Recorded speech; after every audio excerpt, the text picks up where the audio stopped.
Excellency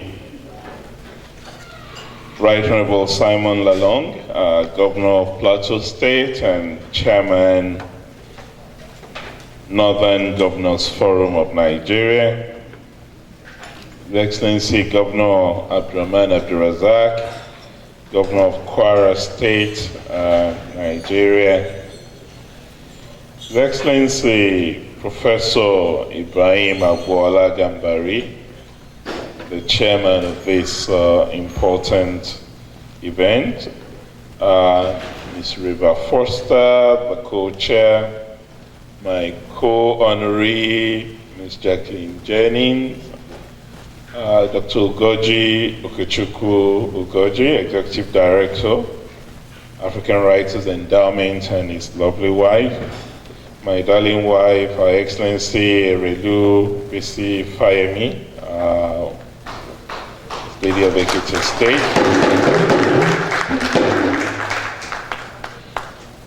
The Consul General of Nigeria here in New York, Ms. Ben Okoye, and other delegates from the Nigerian High Commission, members of the Ekiti State delegation to the UN General Assembly,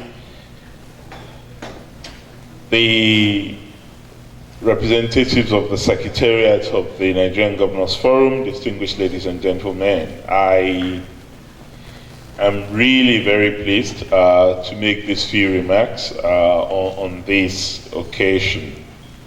Those who know me, just like my co-honoree also mentioned, which is a nice coincidence, can attest to the fact that I'm not quick to accept awards that are not in short supply either at home or abroad.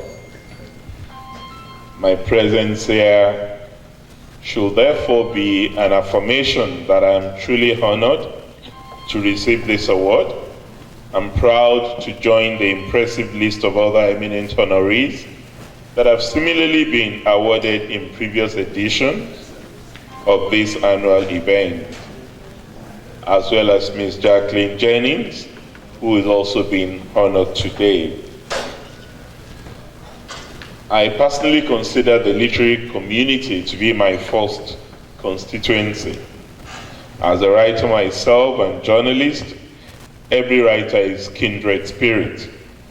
I'm also married to one, so this is something that is lifelong. Particularly those whose writings stir the soul of peoples and nations, cautioning and rebuking us when we go wrong, and encouraging us when we go right. So I must take a moment to salute all writers present here, as well as the leadership of the African Writers Endowment Incorporated. This is one award that is close to my heart and deeply appreciated, and I humbly accept it with thanks. I should also like to extend gratitude to the Senate and the Assembly of the State of New Jersey for the honor done me by making a special remarks about this particular award in the hallowed chambers of the Senate and the Assembly. As a public servant, we are accustomed to bearing the brunt of the frustrations of the public for everything that goes wrong in society. With the advent of social media and the lack of censure that comes with it, all too often public officials are buffeted unfairly by faceless people. In fairness, it is understandable that people get frustrated from time to time and are anxious about the state of affairs. Indeed, there's a lot of work to be done to improve the lives and circumstances of our people. That's precisely what brought us here to the United Nations General Assembly at this 74th General Assembly. Of course, many would wonder, why do we have many governors? And you have 3 who have honored this occasion in New York this week. We're not here on a fashion parade. We're not here because it's good to come to the United States. Without a doubt, we know that there are many values attached to that. We are here because we believe that climate change, sustainable development goals are issues that we daily confront in our communities. And they're not issues to be left to the nation state alone. Yes, United Nations is a body of nation states, but these issues get implemented at the subnational level. That's where we're dealing with flooding. That's where we're dealing with deforestation. That's where we're dealing with herders and farmers clashes. That is where we're dealing with insurgency that have arisen as a result of lack of opportunities and environmental degradation in our various communities. It's not something that we deal with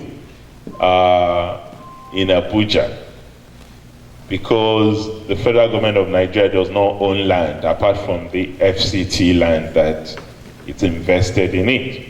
It is the governors that have to manage and protect and defend the integrity of the land within their jurisdiction. So when we're here to address some of these issues, it's not a junket, but I am particularly honored to even come because of the honor that the African Writers Endowment Incorporated have extended to me. For me, the possibilities that public office gives as a platform to change the narrative, to tangibly impact on the lives of people, is what keeps us going. This is what keeps us thinking. This is what keeps us working. This is what makes us ensure we block all leakages in government expenditure in order to have more funds to spend on social investments, on free education, on free healthcare, on lifting the vulnerable and the weak from their condition. I believe that public office is a sacred duty and that we are ultimately accountable to God is what keeps us in check. And the fact that the Holy Book tells us that God is close to the brokenhearted and the vulnerable is what drives us to ensure that vulnerable segments of society are catered for and that no one is left behind. So it is a welcome development to be recognized for our efforts, and it is an encouragement to continue to do more. I thank you for this honor, and I also thank you all for listening.